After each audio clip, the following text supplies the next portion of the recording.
All right, welcome everybody. It's June 30th, almost July. Goodness gracious, it's already that far into the year. And today we've got a killer match between the Biohazard and the Making Plays. I'm pretty excited for this match, and I am Rian. I'm going to be your caster today, and with me also is HX9. HX9, say hello to everybody.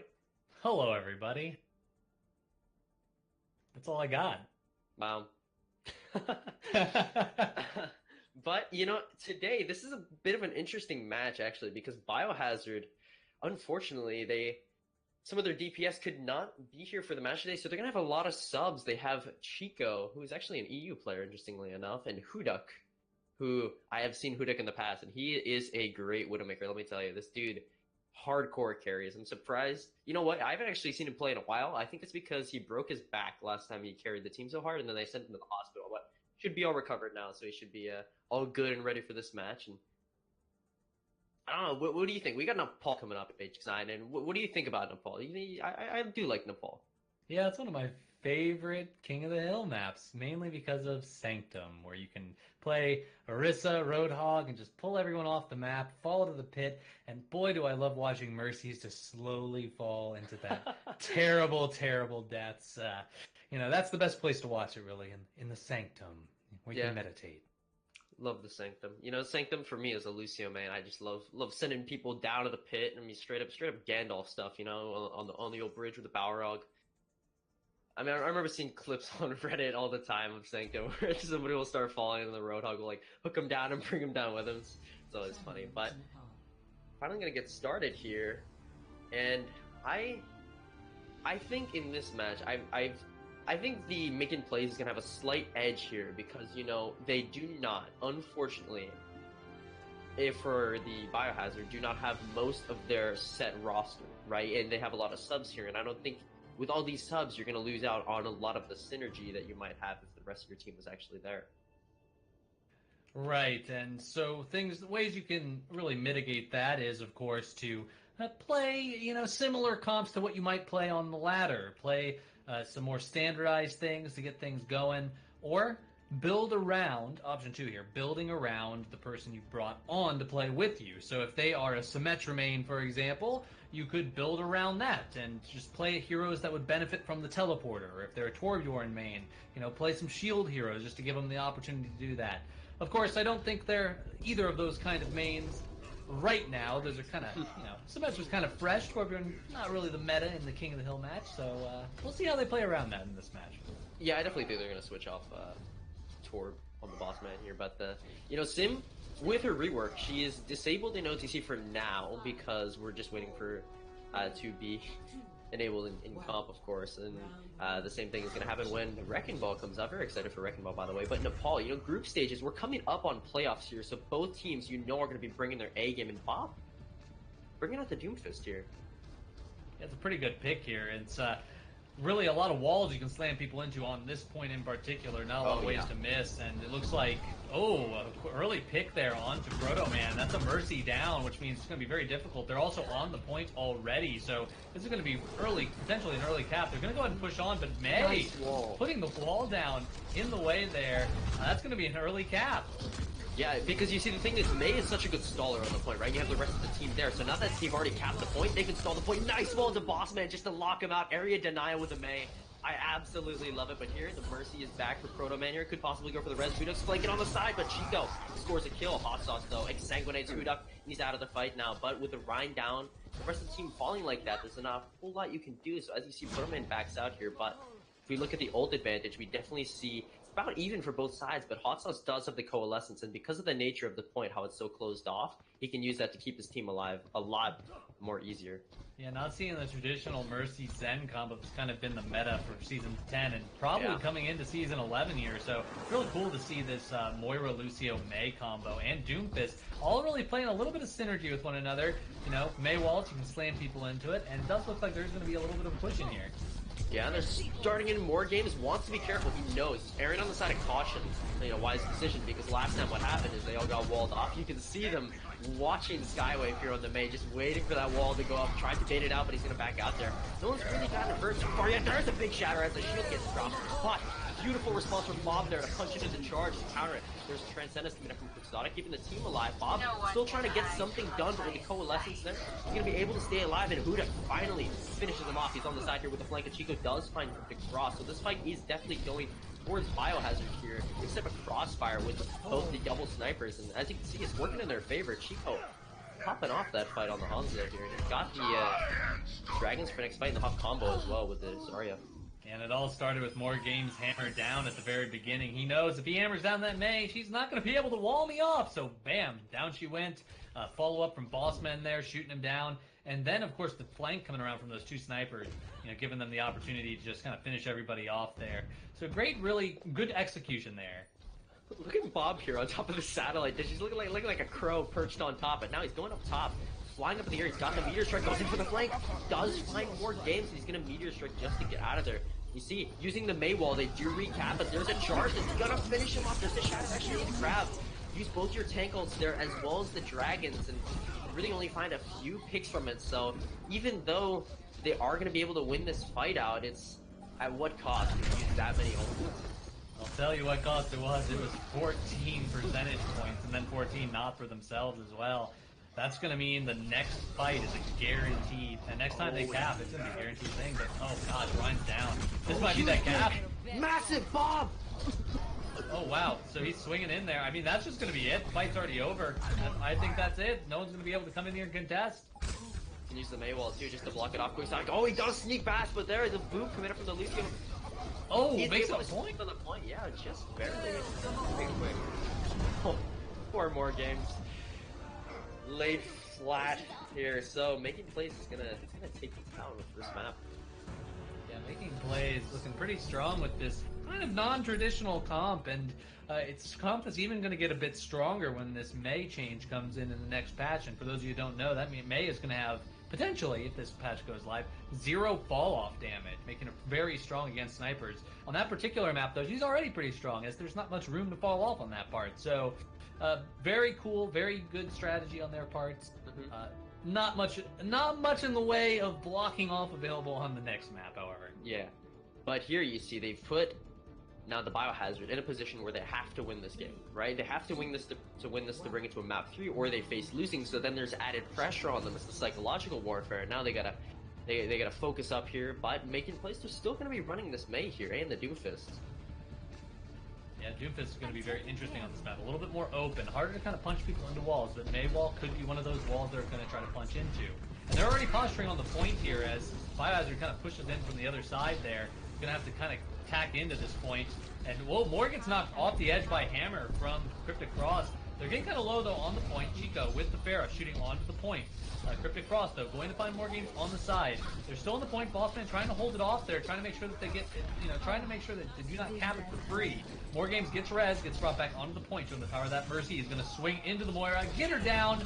But Bob, trying to find somebody. No, sorry, Bob. Off you go. That's going to be a cap on the point for Biohazard there. More games absolutely popped off in that fight. Once he was brought back, you had the initial pick from Hudak there on the Widowmaker. And then that helped him a lot to just on the point be able to get so much value from the hammer. Because that's 75 damage per swing. That is not something to scoff at here. And you see Chico in this next fight. He's going to be coming up close to a barrage here. So definitely watch out for that. Absolutely. And look at the ult charge of Biohazard here. I mean, they're way ahead right now. Hot Sauce, though, getting a little bit as they charge into the point here. And Bossman gonna get knocked off once again, or knocked off that side there. He's kind of off on his own. He's very low on health. He is going down to Skywave for chasing him down.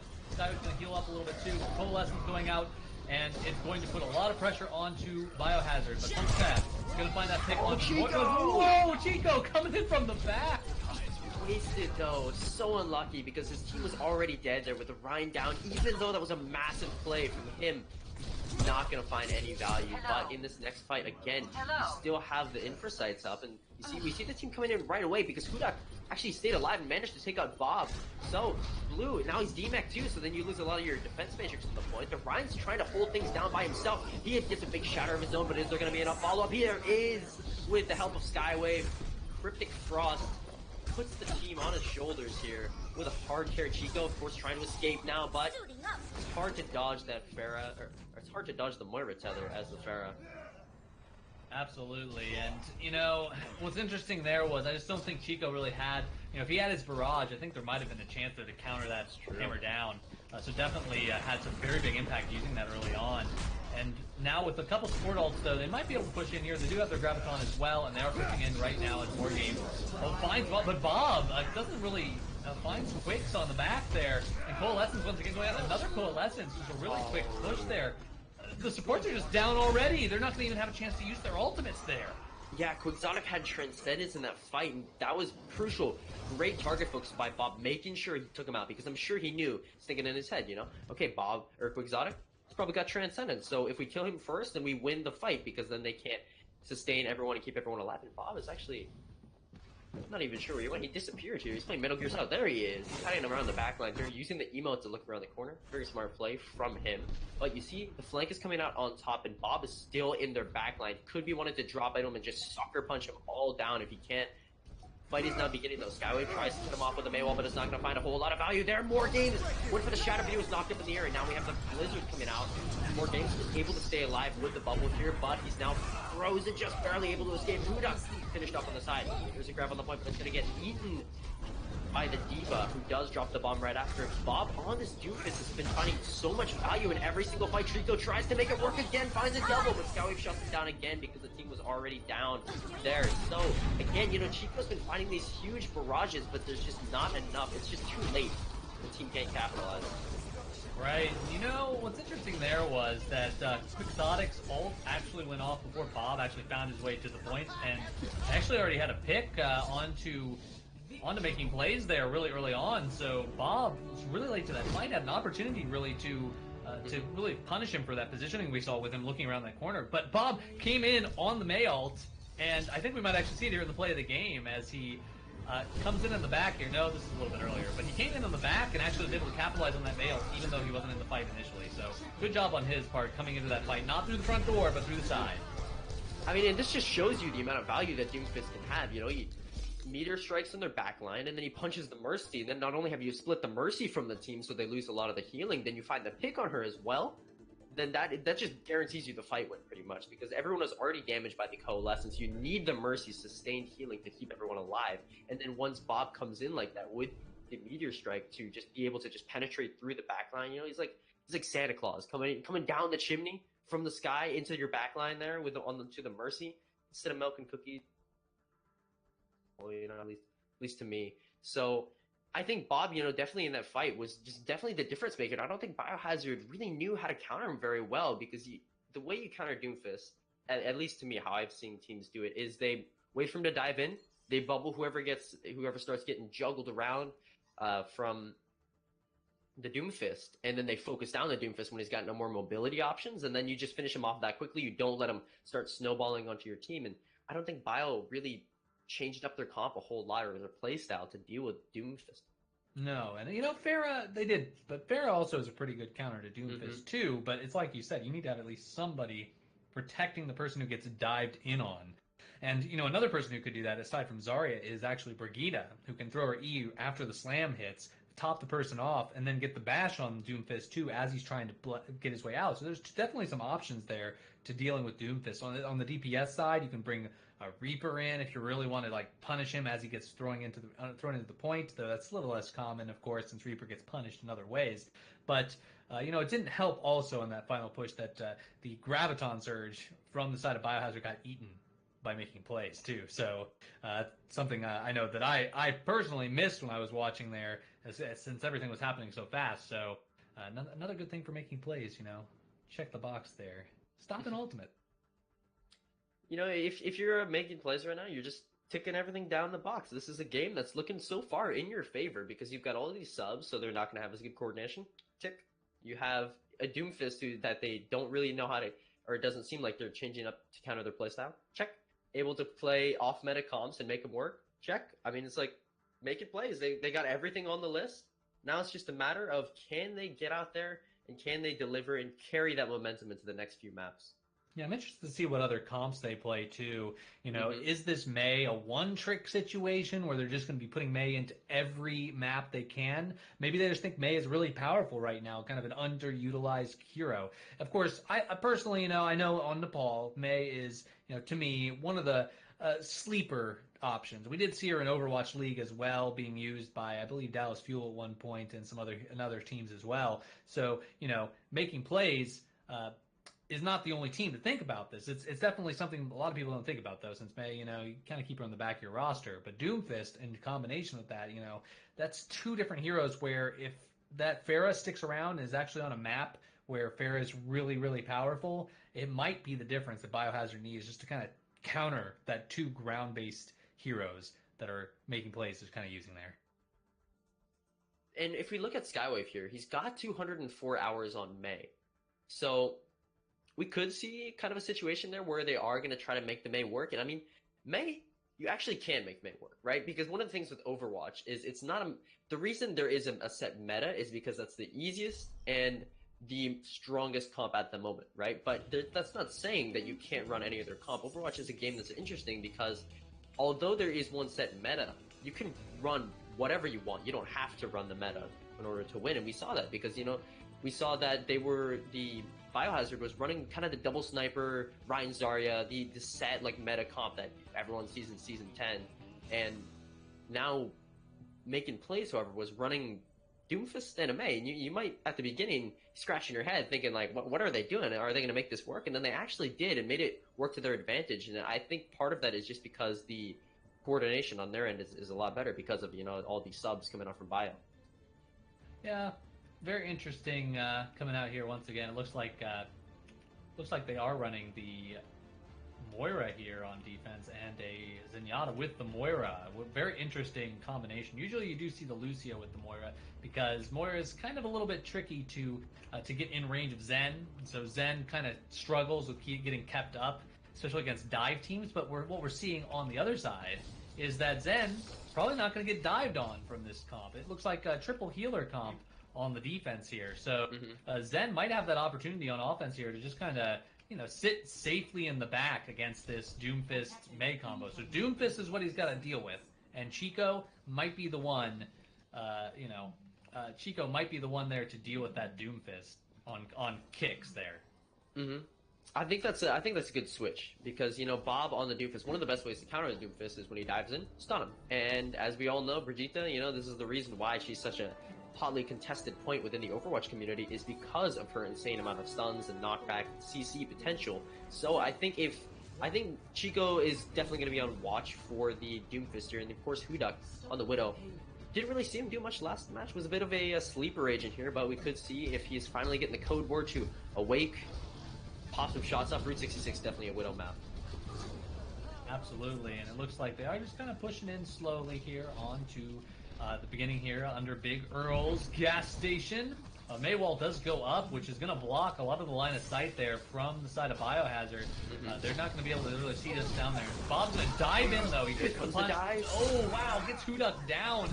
And but Diva gets out of mech, though, for more games. And also, Bossman comes down, tries to contest the point. A lot of people coming down to contest the point, but Chico does find blue there, too. It does look like they're going to push in there, though, and making plays is going to kind of win this fight here. Chico just got one punch right there, right into the sign. Poor guy, but here they can get the stagger pick. More games is actually finding some picks along with Pudak and the rest of the boys, but with the rest of your team down, whatever picks here that happen, you've already lost the fight. So I mean, either Hudak just absolutely goes off right now and kills literally everyone on the side of making plays, or they just kind of use their infrasight there in vain. And you see Bob does pop the meteor strike, built it up very quickly. Hudak there, pressured. Could not Spider-Man his way out of that one. He's going to be found by the Doomfist, and now as the rest of the team is finished off, making plays, looking very strong here in the first push. Bob's looking a little unstoppable here as he basically took out the entire backline by himself there. I don't know what you do about this Doomfist. And Doomfist did recently get a little bit of a buff. He now can get a little bit extra shields when he does use his abilities on people, depending on how much damage he does, of course. So that might be a reason why he's just kind of potentially going to be a much stronger force in the meta right now. And looking at these ults, one last thing here. Looks like Making Plays here is sitting on most of their ults here, so we'll see what happens this next fight. They got the Blizzard coming up too, so they can pop that in the backline and then use the wall just to make sure no one can escape. But here's a Shatter coming up from more games. He's gonna capitalize on it, charge into the wall, but they've already found 2 picks, and with a D-Mech, make that 2.5. Hudak now looking to finish off the baby D.Va. In more games, it's actually gonna pop the full hop here, and he does find 2 kills from it, shuts down the Mei. And I think part of the reason why the Doomfist is doing so well is because of the Mei, you know, and the Mei is kind of enabling the Doomfist, you know, with her walls and stuff, because if there's a wall there, if there isn't a wall there that Doomfist can take advantage of, well, now there is. Yeah, I'm not sure about those ultimates too from Cryptic Cross and Funk Chaz. Funk Chaz even gets to escape, and Cryptic Cross even hit, and after fight Temp already lost here. They're going to push in though, of course. Does look like a D.Va Bomb is going on top of the bridge. Actually has a great angle there. Gets more games in the back, and Chico looking in the back line though with this Tracer, trying to find some picks in the line. But Blue going to get Boss Man there who got walled off, and Hudak now going to try to zone him out with this high noon, but poor guy. He's going to get shot in the head by an Ice Bolt. That's going to be it for this point. Looks like Making Plays going to take one shoot. I mean, it's pretty hot here in Route 66, so Skywave was just doing him a favor. Just want to give him a nice little popsicle, you know, cool him down in this hot weather. And Mei has just been finding so much value here. You saw the wall there to just cut off Bossman for the rest of his team, and then the charge came out and they finished him off, and Skywave is looking as unstoppable as Bob here. That's what you get when you have hundreds of hours on any hero. You can definitely pull some stops, and if you haven't practiced against the hero, you know, what are you going to do? You don't know how to really counter. You don't have a set play. Looking in the backline here, though, looks like Chico's going to try to find a backline play here. Try to get that pressure onto that Zenyatta Moira combo in the back that hasn't really had any pressure this game. Funkchat, though, going to fit Hudak, just shoot him kind of in the front line there. Manuel does miss, but then the ultimate goes out, freezing so many people. The res just doesn't work out. It ends up being extra ult charge for them. Making Plays is dominating everyone here. And it looks like they're just going to hold this payload. Only one chance left to stop them there on the side of Biohazard. That was so unlucky for Proto Man there because he popped the Valkyrie and then got instantly frozen and finished off by Skywave there. And now he locks off Quixotic and he can finish him off here. It'll be huge stagger because the rest of the team can't even get out of spawn right now. Finally hooks Skywave and he's brought down. So there you finally lose the Mei. Can they contest it though? Lossman's on the point now looking for the Shatter. He's going to find it because you don't have any damage mitigation. But there's a bomb on the point as they're shattered and knocked down. Bossman's finished off and they're going to cap the point right away on the back of that one. So Making Plays insanely good push here. Looking very, very strong. Holy crap. What? Is there anything Mei can't do here? It's just looking like she's unstoppable at this point. So, I don't know. What's the plan here? What do you do if you're Biohazard? Because you know Mei is coming. What's to stop her? I think if you are, I think you gotta kind of treat it the same way as if you were going up against a pirate ship comp, right? Because the way you shut down the pirate ship comp is you all dive on the Bastion, right? And then you make sure that the Bastion can't set up. Well, if you do the same thing on the Mei, you all dive on the Mei. Mei, you know, it did have the change where she can freeze multiple people at once, but there's just so much damage that she can't finish it, and then she has to ice block immediately. And then as soon as she gets out of there, well, whole team's right around her, ready to finish her off the second she gets out of there. You know, she's practically trapped when she's sandwiched all betwixt the team like that. So I think maybe they might want to switch to a sort of a dive composition here, or maybe use the Roadhog, you know, more for game series, now switching onto that on the attack to hook the Mei and try to bring him in. But if you see on the defense, they're going to be running this Orisa D.Va with the Bastion, which I love. Oh man, I don't even know where to start with this comp. I mean, this is a really good idea, but it's going to be interesting because this D.Va is probably going to put a little bit of pressure onto this Pharah that maybe they know is coming. I'm not sure. I mean, they saw the Pharah before, and now, you know, but this is defense. Remember, this is like, yeah. This isn't the pirate ship, you know. This is the this is the pirate train, if you will. So it is a kind of ship. It is a vessel, you know, a train for sure, but it is not the payload. It's not a ship, if you will. So, oh, I like how they're setting up here. This top of a rail car.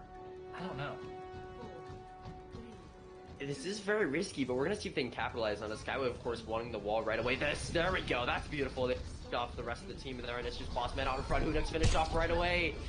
That's very unlucky. Chico's up top, but I don't think he can find anything there when you've got all that team all stuck together like that, sticking together like glue. A little bit of a miss there on the knockback, but quick Oh, Quick's going down really early. He kind of pushed a little bit too far forward there. Now Bob taking a defensive position. He's basically just laying waste into this team here. And, you know, with Funk Shaz and Skywave just kind of holding the point there, it doesn't look like Chico can really get any damage out. Blue, though, getting a little bit low. They're behind the thing now. They're behind the barrier. And Chico shooting into the barrier, but Bob putting a lot of pressure onto him in the air. Proto Man really getting the brunt of it, though. He's going to have to back out, though. Bob backing as far as he can. Oh, look at Chico. Now he has the opportunity for the barrage because of D-Mac, but he's going to back out for now. He wants to wait for it, but finally going in. Could possibly use it here. You know, yeah, he can because the D.Va's not at max, so there's no defense matrix. He just wants to make sure he gets a good opportunity where all the teams come up. And here it is. The barrage is going to come out for him. It's going to finish off. The Battle Mercy actually pulls out the pistol and does a good chunk of damage there. And the damage was done, though, with the first pick that it got. So the rest of the team is able to snowball in onto it. We see Bob now switching off the Bastion onto the Doomfist for the second point, which I do like. Yeah, you know, one of the problems with running Bastion is when you end up in that recon form, which you are often doing when you're backing up, you kind of lose a little bit of your defensibility and your damage. So you gain a little bit of mobility, but it's not really that useful. A lot of times, especially against things like Fair Mercy, where you're not going to really do enough damage there. And that new patch coming up, reducing the fall off, might help a little bit for Bastion, but it's not here yet, so definitely good luck to Bob. Something in the future now. We see the wall come out and the Blizzard as well, splitting up the team once more. And I absolutely love how Skywave's been using these ultimates. But Chico in the backline, I'm sorry, I thought he just popped off, but no, he only got the teammate at the supercharger. I was getting ready for him to turn the tide of the fight, but I mean, let's be honest here. The most valuable picks, obviously the supercharger, the Junkrat trap. When you kill that Junkrat trap, oh my goodness, you win the fight automatically. Let's be honest here. So, yeah, sometimes maybe you do. Maybe you enable that Reinhardt charge to go through. But Chico's just not getting enough time here, really, to get pop off and get enough damage. Oh, he does find Hot Sauce, though, there. It's going to be a good opener here because there's not going to be a lot of healing. Everyone kind of going over and around these walls. So the Mei's value now getting massively taken out there. Bob, though, finding his way in the backline. Bomb going out, though, and a nice little bash there. A nice little dislocation by Chico, actually, who caused Boss Man to die there. It was either Chico or it was Quixotic, and I think it might have been Quixotic because I saw it's a stun, so it could have been the whip shot, but Hoodak there catches Hot Sauce as he walks out of spawn, just not even giving the time of day. It is high noon, by the way, Route 66, but in that last fight, you see what happened was Fengshaz used his beat in a really, really bad timing. It was pretty bad because your team was already dead and he was very late as well, and you couldn't catch a whole lot of your team with it. As Bob has finished off here, had the meteor strike, maybe could have contested for a while. So I don't know if Making Plays still wants to push in here. Well, they're going to have to if they want to at least get one contest here, but they are going to lose, and they are against a lot of ults here, so not really a bad ult economy decision. Morgame's popping his full hog there, though, pushing away, and Coalescence going out to defend there, getting Chico, trying to get him out of the air as they push forward here. Chico, though, does find Skywave, and a big hammer down, nailing 3 people. They're all going to go down, and I think this is going to be the point here for them, unless Bob can find some way to take out an entire team. I mean, Doomfist could do it, but it's not going to happen this time because Morgames is there. You know, give him a face full of scraps, something to think about as he gets sent back to the spawn. Morgames actually finishes off Fengshaz as well, and now you see in the next fight they pop the Infrasight. They know where everyone's going to be set up, and Chico here on the backline could flank around and get a barrage from when he sees an opportunity. But for now, it seems like he's going to take the role of the cart slave here, just pushing it along, you know, as usual. But Hudak on the front line does find the pick on his end, and that is big because he loses a lot of the healing, and now they can't even res that because they don't have a Mercy. Yeah, it's a pretty strong, interesting play there as he is kind of sitting in the back, or sitting up on the top uncontested at this point. Blue could try to get up on him, though, and he is going to do that. Jumping up onto Chico in the top side here, putting up his defense matrix, but it's not going to be really a whole lot of damage onto him. Both teams just kind of still chilling back and forth here, not really pushing the payload too much, and not a lot of damage, but ooh, there it is. Bob finding Quicks in the back there, able to stop him in the front line. Bob now going to try to pop his meteor strike. Finds Udak. Okay, great job on his part. Yeah, I think it's going to be a cleanup. Oh, Proto Man, can he escape? No! Cut off by the Mei wall there. You know, it's like a python always closing in on you. Is it a python or is it a boa? I don't know. You know, snakes. I'm not a big fan of snakes, personally. Unless it's solid snake. It's true. Yeah, but that just shows you the value Mei has, you know, with that wall always there. You think you got now? Nice try, but now they're going to pop the rally just to push in, now give everyone some armor and a speed buff as well. Bob does find the first pick, but here's a bomb on the point. gonna drop down, actually find the Far Mercy comp. They couldn't duck around the corner in time. That's very unlucky for them. Bossman does get a counter charge, but it's not gonna be enough as Blue's there to finish him off before he can swing in through the rest of the team. Bob, of course, jumps into the back line and shuts them all down. So now making play is free to just continue to kind of sit on the egg that is the payload here, you know? Little did you know, this payload is actually an EMP bomb that does go later on to King's Row to murder all the Omnics in London. So a little bit of lore there for you. Well, I think we're going to see some more Omnic murder here as Bob has been finding some great backline picks here, especially on the Zenyatta. But Funkshots, though, getting really low here. Both Hammer Downs going down and missing. Bob finds Hudak in the back. He's going to get another punch out there. Does miss, though.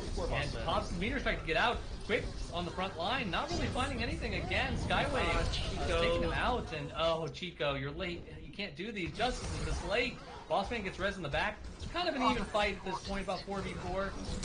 Maybe a 3v4 here. Bossman, though, yeah, you kind of want to fall by yourself there, man. Yeah, man, he was just knocked around like a pinball there. And, you know, I really think you switch off the Pharah here.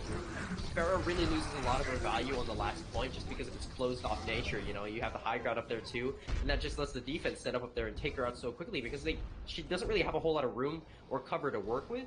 So if Chico switched off here, maybe even to a Doomfist of his own, diving in the backline himself, it can really work out in their favor, I believe. Bud More Games here has a whole hog. I think what they're going to do is wait for the whole hog, and then Cryptic Frost, of course, waiting up top here is going to shatter in the backline and try to knock down as many as possible. But no, he's going to forsake that just to protect his team. A man of the people, you know.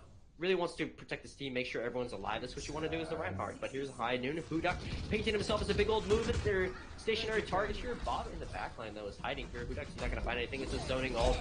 Lol, spam it in the chat. We all know what it is. But here's a bomb on the point. Not going to find anything. Everyone's able to get around the corner in time, and you see his Transcendence come out as well. Bob down first in the fight. That's pretty big because you can't res, but More Games on the side does pop it, but he's going to get frozen down, turned to a popsicle himself there by Skywave, and now let's finish off Bossman. You lose the Rhine, you lose the shield, and you lose the fight as a result. Now it's looking like it might be a little bit of a push here from Biohazard as Hammer Down gets interrupted by Hudak, and with the hook as well, coming before that. So it looks like Hudak's going to get punched, though, here by Doomfist, going down with really low health. He does get a little bit of help here from the rally as quickly pops that. High Noon top also. Hudak could try to find something, but the wall is blocking his line of sight. Blue gets D-Mech, however. That's going to be a big loss there for them. Oh, wow. Freud Freeze coming out. Chico go. Yeah, gets him in the back. Oh, that's unlucky. Bob was in the front line, you know, with the meteor strikes and the rest of the push were there. So even though it was looking good for Chico, you know, finally had a find a value. It's shut down, and then the rest of the team dies right at that moment. So every single time Chico wants to use the barrage, that's just unlucky there. You know? Yeah, might even have been a C9 there. Yeah, no one can really find their way back to the point at that point. A little bit of, you know, reverse C9, if you will, since it's the offense that kind of got off of it, not the defense. But, you know, this Diva, I gotta say, had such a big impact against that Pharah. Oh, yeah. You know, shutting down so much of that damage. It just gave... it just eliminated all the possible time for him to really have any impact as his team just kind of got run over. So I think if I was going to make changes, that's kind of where I think I would have to make them, you know. Might need to swap this Pharah out there, find some other hero that can maybe make a bigger impact on this particular tank comp they're running.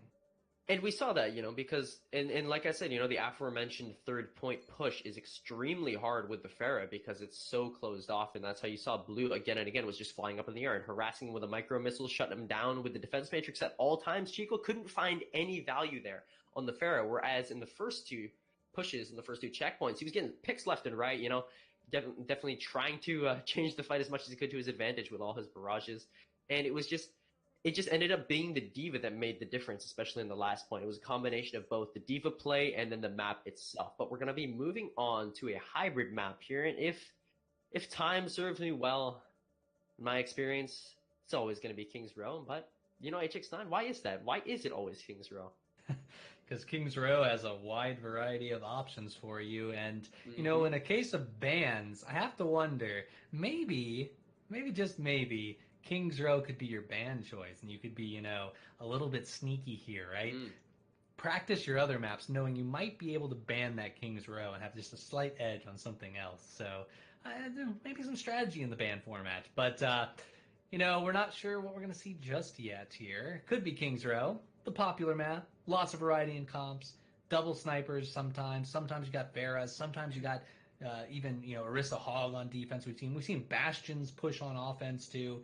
I mean, that's why it's so popular. So balanced a map. Yeah, it definitely is a really balanced map, but if they do even choose King's Row here, they're still put at a disadvantage. And if I'm Bio, I wouldn't choose King's Row because, making plays, that's probably a map that they've practiced very often. And if you choose kind of a weirder map like Blizzard World even, then you might throw making plays for a bit of a loop here because, they are up 2 in this series. This could be the last map that we see. It could be a clean 3-0 from making plays here. Biohazard has to make sure that they gotta shut down the momentum that the making plays have built so far and then transfer it to themselves. They need to work out the issues that they have on a team as a team, in the short term, if that is even possible, and find a way to counter the off-meta niche DPS of Bob and Skywave.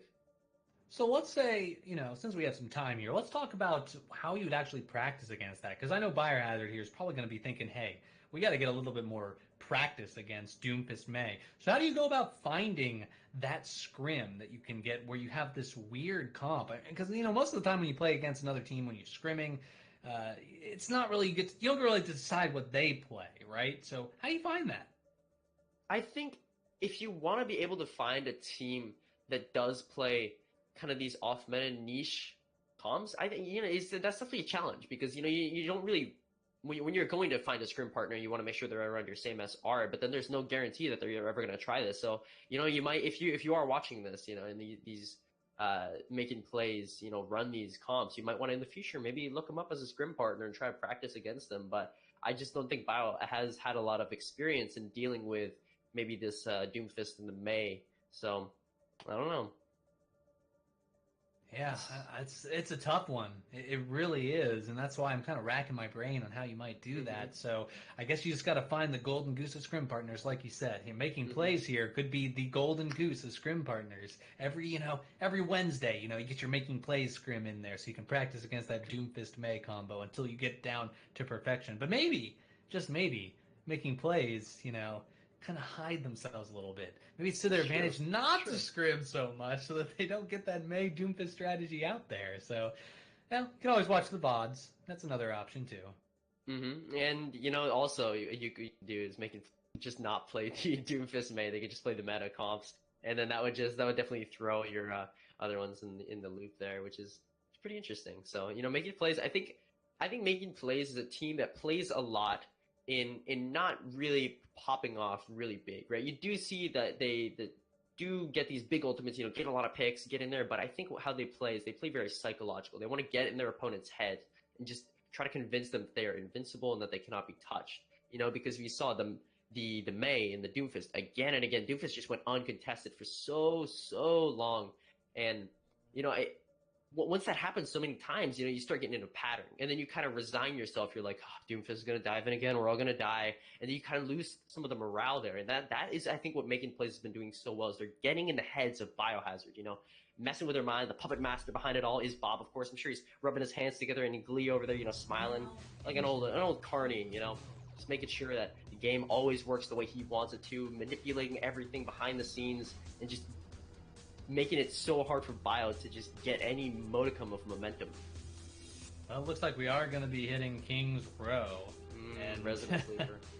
Yeah, I know, right? How many times have we seen King's Row? Every single time, right? Well, this time is no exception, and hey, I'm not too unhappy about that.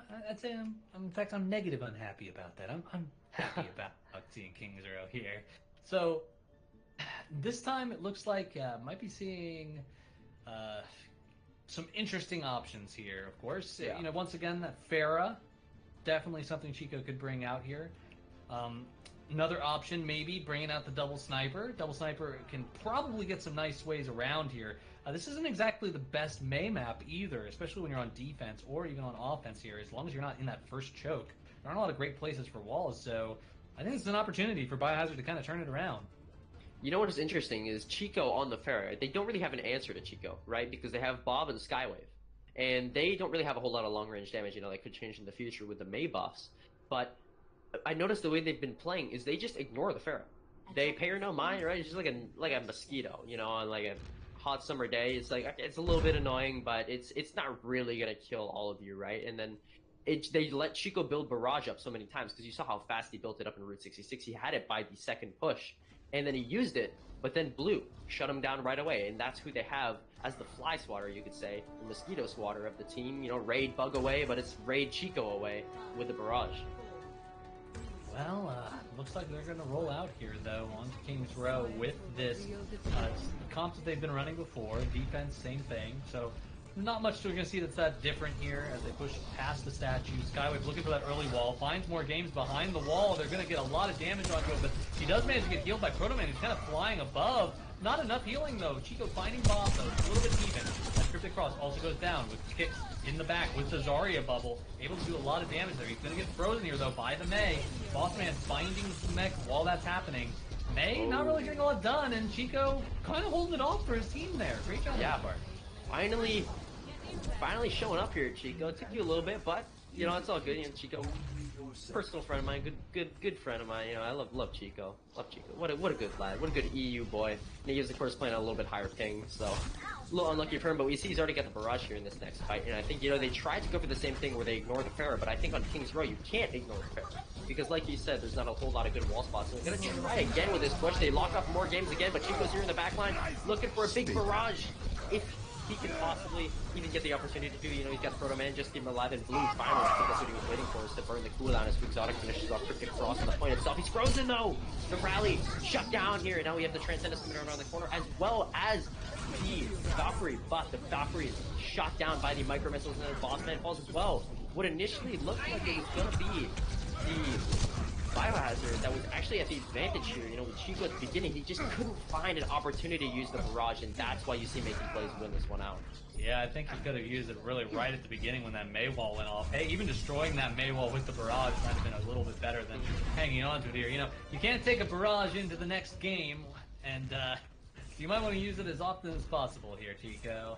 You know, I think he might have been waiting for Bossman with the graph here, because that, of course, gives you the big combo, and they don't have a Transcendence to counteract the damage. But even if they did, if they damage boosted, then it just completely penetrates through. You know, it's like the Hanzo Dragons, and the Beat can't even do anything about it too. So I think they're just going to be hard pressed here, because, you know, they're going to make sure that they demech the Diva before they get a big grab here. Pushing in here as, once again, the Mei wall locks out more game. Grab, there it is. But yeah, the combo goes out, and it's just not enough, you know. They've already lost too many players. Once again, it's just been the story of the game here, that this Pharah just is popping this ultimate. You know, Chico's popping his ult so late into the fight, and I mean, late into the fight seems to be just after the first Mei wall in some cases. So I think, you know, it's still time to swap. You know, you can't keep this Pharah going. This Pharah train has not worked the last two games. It's not worked the first half of this game. Swap, man. Yeah, I think, you know, the part of the issue is, you know, sometimes when the comp isn't working, you just gotta switch. You just gotta say, ditch it, screw it. Even though this comp should work, it's not, right? And through a combination of factors, the Pharah, you know, on paper, you write it all down. You're like, okay, no hit scan, Pharah absolutely should work here. But, you know, it just doesn't seem like they're able to, as you finally see them cap the point here. And I think part of the reason why is just because Chico is definitely holding on to these Mirages, and then they just can't find a whole lot of value from it because of Blue, who's been on Pharah duty the entire game, just shutting him down over and over with his Mirages flying up in the air, harassing him. Well, we do see the swap here. Chico on Envy now. Got 5 people up, though. They're waiting for their last pushes back into the fight. Ultimate Fate is definitely on the side of making plays here, though. Pushing around the last corner. Bob, total lesson. Going out. Bob fighting Hudak. Looks like the backline's kind of getting a little bit disrupted here. Bomb goes out too, kind of pushing people even further back. They're so disorganized at this point, as everyone's just kind of falling back off the point. Transcendence going out. He's going to kind of come back onto the point here, try to find more games, try to get a little bit of healing out onto him so he can swing his hammer. But it's not really going to be a whole lot there. As Skywave pops his ult, zoning everyone off at this point. Everyone's getting frozen. Goodbye. It's over.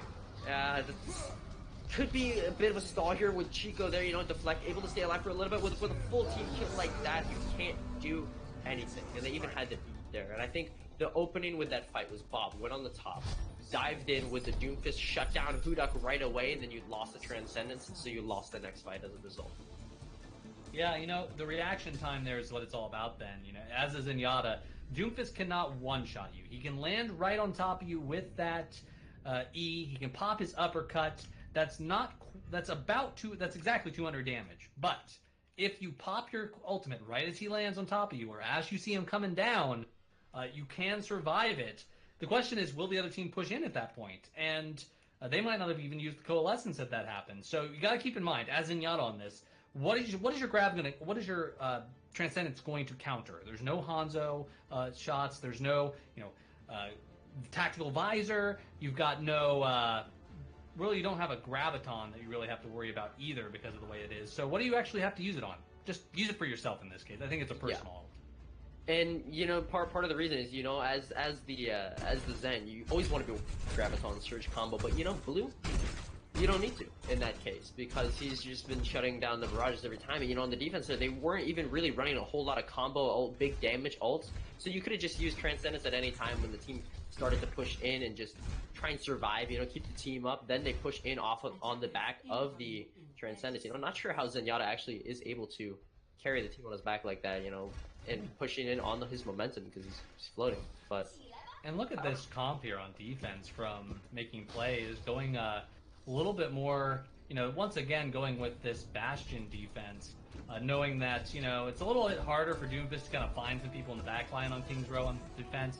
So it's I think that's kind of what they're trying to do here, trying to soften their weaknesses when the Doomfist is there. But even more interesting, running this Mercy Zen that they were running before as well. It looks like the. You know what I love? Look at this awful. They're copying their comp. Look at this.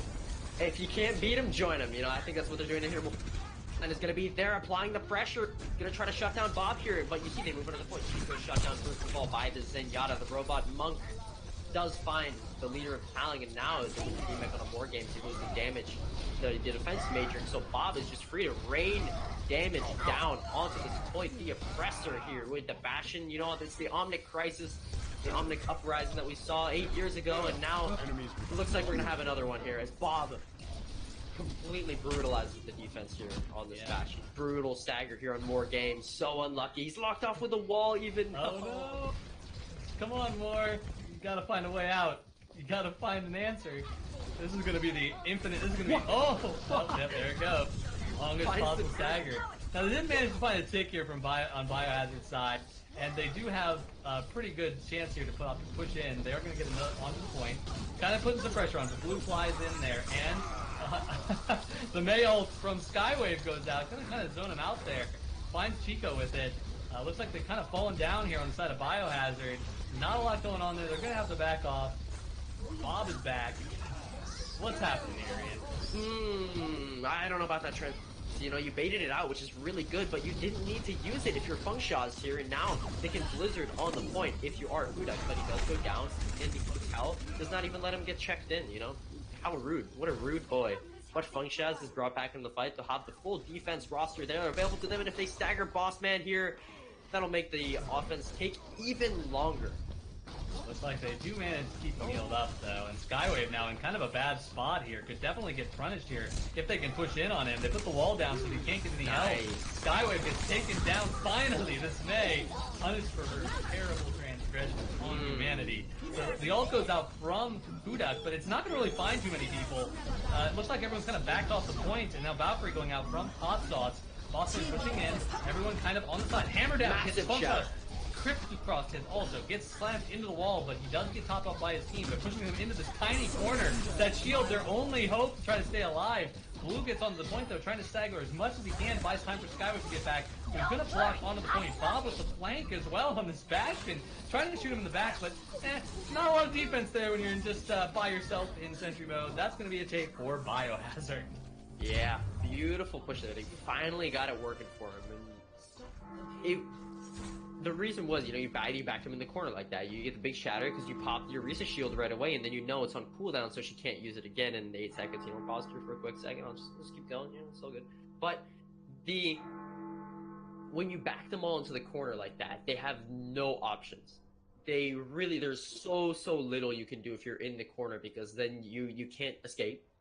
And then you're all getting hit by the same amount of damage, especially with the Reinhardt, with that like I said before, 75 damage per hammer swing is nothing to scoff at whatsoever. And then you have the Mei there as well. You can wall them in the corner. You can freeze them all at the same time. It's just when you're backed into a corner, like you saw Bio did due to the making plays there, you lose out on so much of your utility as a team, and then you just get ripped apart, which is exactly what happened. They tried to contest with Mei and the rest of the boys on the point, but just didn't work out in the end because there was just too much DPS, and they had blocked down the arch as well, so they couldn't let the rest of the defense get there. Absolutely, and then Widowmaker too, that swap as well, giving them a little bit more pressure over the walls and around the walls so that they didn't have to worry so much about Skywave's walls in the previous fights.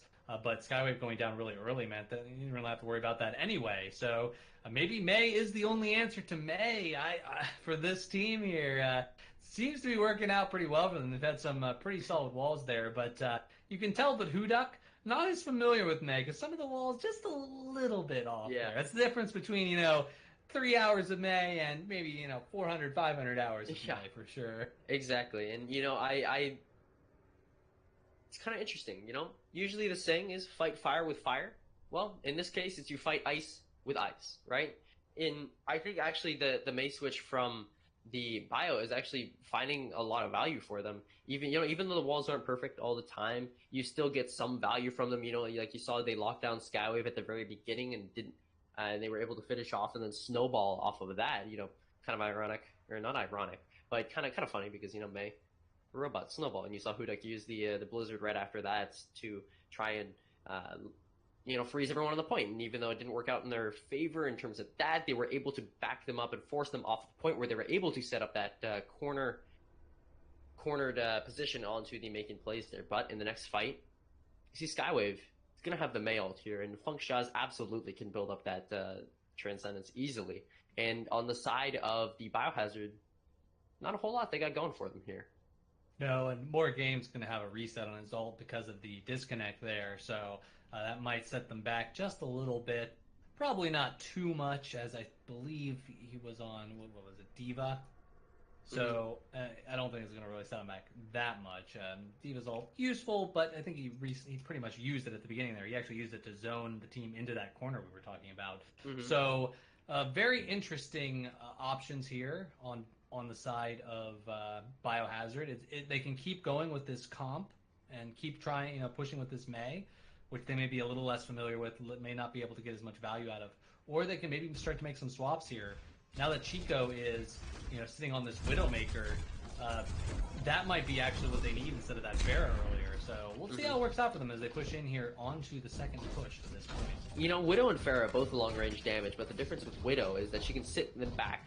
Pharah has to get kind of close to the team in order to do the damage, right? And then you put yourself in a vulnerable position as well. But Widow is a lot better at just staying in a stationary position and just taking out the team from range, right?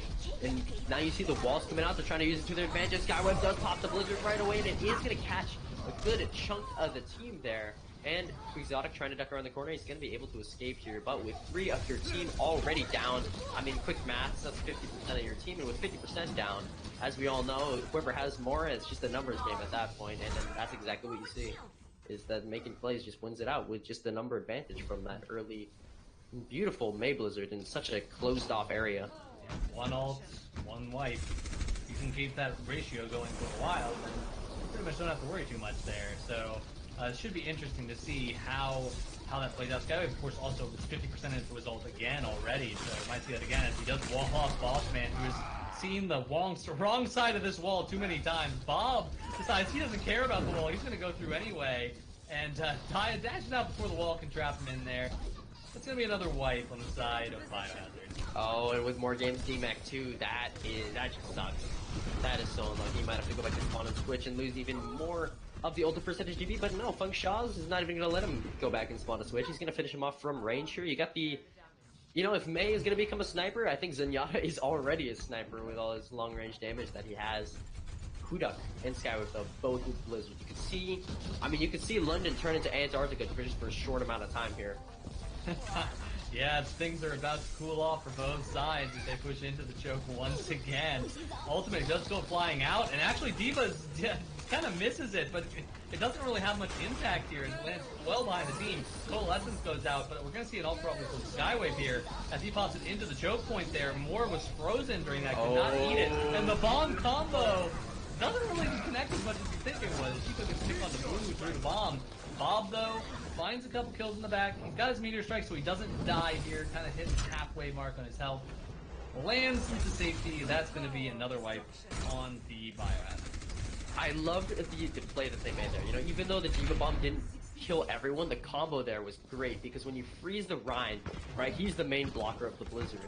Or of the Diva Bomb, right? And then once you freeze him, he can't use the shield. So the play was, on paper, it would have worked, but here we see Bossman again. He has seen the wrong side of that wall one too many times, and he's finally able to live through it, and he's got the Shatter. Could use it in this fight, but Funk Shaw's is not even gonna let him here as he shuts him down right away. And with the Rhine down, the rest of the offense just cannot gain any headway here with the loss of that 2000 HP shield. I think it's time to start going around as Supercharger gets popped on defense here. Coalescence, though, popped out as well to try to keep the team up. They're going to push in with the Lucio ult. The wall goes down, but many of the team is already through it there. May's going to have to wall off. The Funk Chaz going to take out Proto Man. And even though part of the team was walled off, there's another Blizzard going out. Oh my gosh. It's no a one slaughter. can even get there. Yep, this is definitely making plays here. That is going to win this one out 3-0. They were so pressed for time, and Bio just did not have an answer to the like I said, the DPS, off-meta DPS, the niche picks from Bob and Skywave here, which I absolutely love, you know, and I love that they're able to play these, you know, it seems like they have a lot of comps in their repertoire, you know, they can run there, and they're not afraid to run them, too, they're not afraid. You see some teams, you know, sometimes they get a little bit scared of running the off-meta, they're like, oh, it's not gonna work, it's not meta, but you know, they show, Make It Play shows, screw the meta. They don't care what the meta says. They're going to play whatever they want, and it's worked out for them so beautifully. Absolutely. And, you know, at this point, you got to think, what is your strategy against that Mei? You know, you're already down you're down 3 games. The series is over. So what do? It's basically, you got to remember, you can either get everyone through the point, or you can get everyone around the point. There are definitely more paths. And usually in King's Row, you don't have to take those long ways around, but you can go up around the top. You can go up around the back, too, all the way through the other side. So, and you can coordinate sending people through all directions at the same time. So that's kind of what you have to do. You got to think about those things. And in the future, I hope Biohazards get some practice in against some of these Mei comps. Yeah, and you know, another thing you could do with to counter the Mei is because we saw more games every single time was walled off solo. Well, why is that happening?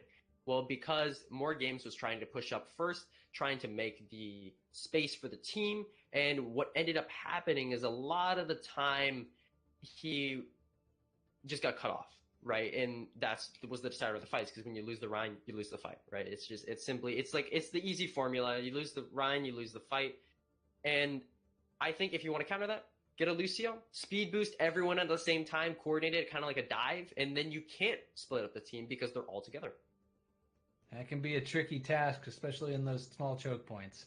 Does look like this is going to be the end of our broadcast here, making plays with the 3-0. Once again, with the Overtime Champions, I am HX9. You follow me on Twitter, HXZ9, or Twitch, same thing, HXZ9. And I'm joined here by Rian. That is me. If you want to follow me on Twitter, for some reason, I don't really make any tweets, but if you do, Rian Shouts. Hit me up. All right, that's it from us. We'll see you next time.